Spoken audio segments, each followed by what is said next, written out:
Welcome back to another episode of MavNation. We hope you had a good Thanksgiving break. We're back with the news. It's a new cycle here at MavNation, and we are anchors for this month. I'm Taylor Niendorf. I'm Peyton Bartholomew. And this is MavNation.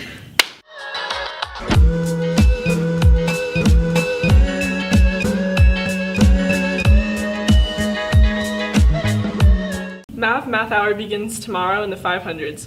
Look for these yellow signs to see which teacher is hosting. Get free and awesome math help for all levels. Last week I talked to several students here at LCC for Mav on the Street. Here's what they had to say. I would lose my taste because I wouldn't want to lose anything else. Go. I'd probably lose my smell, so I don't have to smell the gross smells of the world. I'd lose my hearing because I know ASL.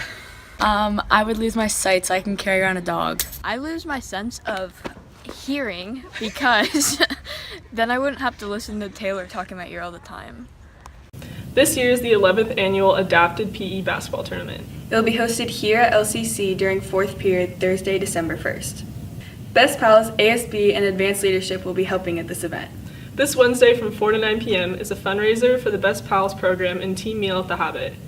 Present this flyer, which you can find at our webpage at MavLifeNews.com, and 20% of your receipt will go to the Best Pals program. Just a reminder that this Wednesday is the first semester withdrawal deadline. See your counselor for more information. Last week, reporters Jill Carter and Maya Harrison got to visit Sydney Childhouse's anatomy class. Let's just say they got right to the heart of matters. Started our anatomy class. Really, most anatomy classes are really focused on structure, and so it was a lot of memorization. And what I really want is for students to understand how that structure relates to its function, and so that's really what we stress in the class. Senior Cal Roner describes his excitement to be able to dissect the hearts, but also comments on how he would have liked to be able to work with them one-on-one.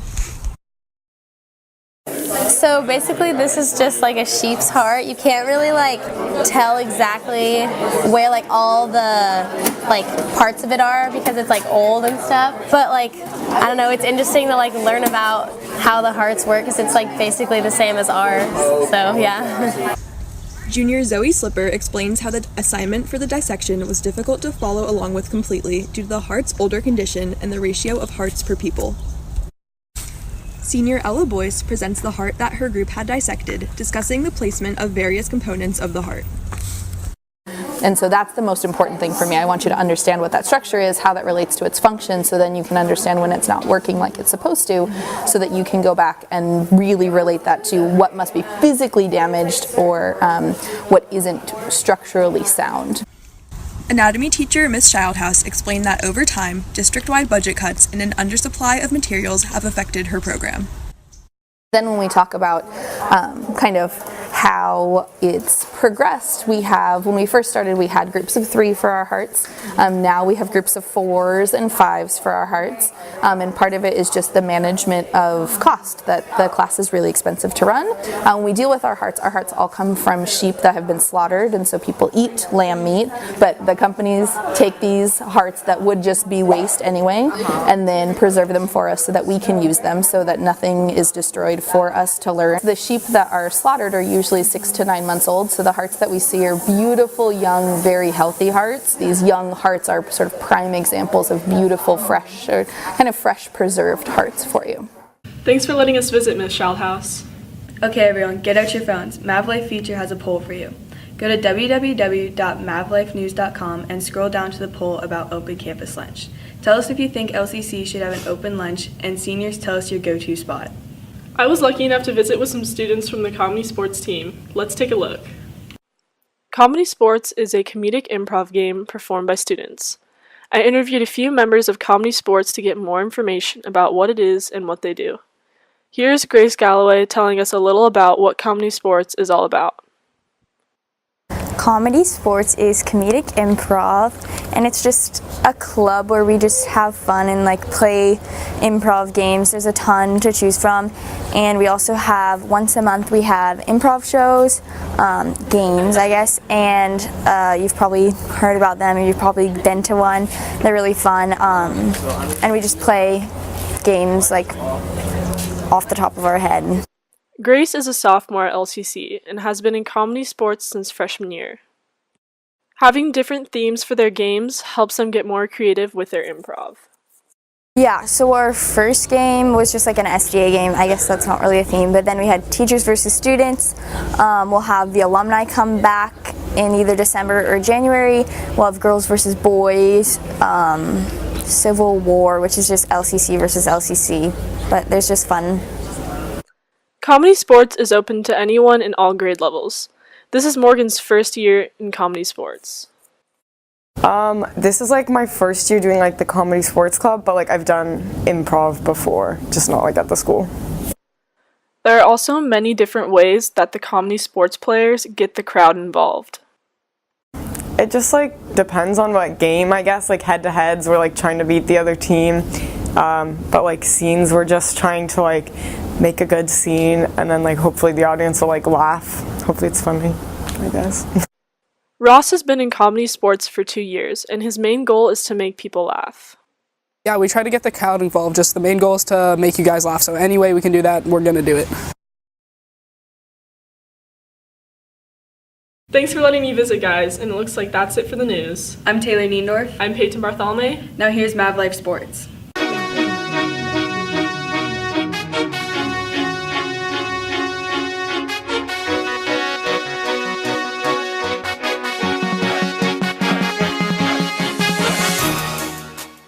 Welcome you in to MavLife Sports. I am Trevor Ferguson, joined alongside Connor Hines. Unfortunately, due to Thanksgiving break and production restraints, we are unable to bring you the MavLife Sports Whip Around today. Fortunately, we have packages from MavLife Sports, our very own Trevor Hall and Dan Stewart. Dan, take it away. Freshman Tristan Brockbank, who was diagnosed with AML leukemia 2 years ago, is an avid wrestler and lacrosse player. His love of sports drives him to excel at his craft. Being a lacrosse player for 6 years, he has a vibrant sports background. Brockbank views his situation as more of an inspiration to be better than the competition. Also a former baseball and football player, sports contribute a huge part in Tristan's life. Leukemia has really affected my life. For about 2 years ago, I was diagnosed. So it took about a year and a half out of my life. But I wouldn't say it took it out of my life. I'd say it added to it, but it took out of my education kind of in schooling. But I feel like I've learned so much from leukemia, and it's taught me so much. Determined to play to the best of his ability, Brockbank strives to give his all every practice. Through hard work and sheer grit, Brockbank excels athletically. I think about how hard I've worked in practice and how I've worked harder than the guy in front of me, and I need to. I deserve to beat him because I worked harder. So I can't quit because that hard work would mean nothing if I did. And now back to you guys. Thank you, Dan. Let's send it over to Trevor Hall. We are here with Coach Kassaw. He's the head coach at La Costa Canyon. We're here with Alec Panesci, a point guard for the La Costa Canyon basketball team. All right, we're here with Graham Cook, a guard for the La Costa Canyon Mavericks. So we're here with Christian Gallagher, a point guard for La Costa Canyon Mavericks. So what things are you looking forward to most this season? Well, I'm just excited as always, to see a group of guys come together as a team and play to the best of their abilities, and to see how, as a team, how exciting it can be to see a group come together, and that's always exciting to see that happen. What is your favorite thing about this team so far? We all play together and we all have fun in practice and stuff, and we push each other to get better and just work as one big unit. Who do you consider to be the leaders of this team and why? Leaders definitely seniors, because they've been through it for a couple of years. I'd like to include myself. Christian Gallagher is talking a lot on defense. I'd like to include myself as far as talking. Drew Mead talks a lot, so those guys, seniors especially. What things are you looking forward to most this season?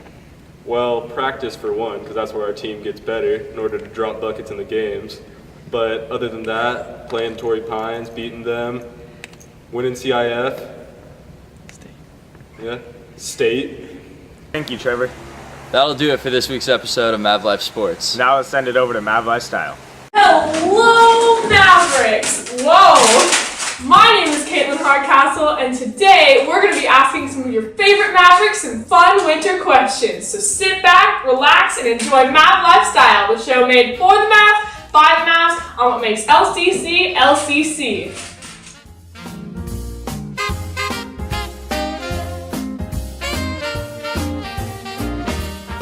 I'm Alec Barresi and I'm a senior. I'm Camden Gianni and I'm a junior. Hi, I'm Olivia. I'm a senior. I'm Evan. I'm a junior. I'm Colin Lovejoy and I'm a junior. I'm Austin Berger and I'm a sophomore. What do you look forward to during the holidays? I don't know, I like kind of spending time with my family. Like having time off school. It's always nice. Would you rather have snow outside your window or sun? Snow for sure. Sun. It's all about snow. Skiing or snowboarding? Skiing because it's easier. I'm gonna go with snowboarding. Got that broken wrist life. What are your favorite foods during the holidays? I like stuffing during Thanksgiving for sure. Yeah, stuffing's pretty good. I'm gonna go with that honey baked ham. What's something you do to keep warm in the winter? Fuzzy socks. Yeah. Snuggies. Probably jackets. Get like campfire going. Yeah. Something like that. Would you rather have winter all year or summer? Summer so I can get that nice tan. Winter definitely because you can like wear more clothes and then if you get overheated then you can like just take the clothes off. Definitely summer. I love the weather. I like the sun and like going to the beach and stuff. What's your favorite thing to drink during the holiday? I'm gonna go with that eggnog, if you catch my drift. Pumpkin spice latte. Would you rather be bundled up during wintertime or out in the snow? I bundled up, cozied up next to a nice log fire. Bundled up because of like Netflix. What's your favorite thing to do during the winter? Oh, I like to go to like the light show things. Julian. Favorite holiday song? Definitely Let It Snow by Michael Bublé.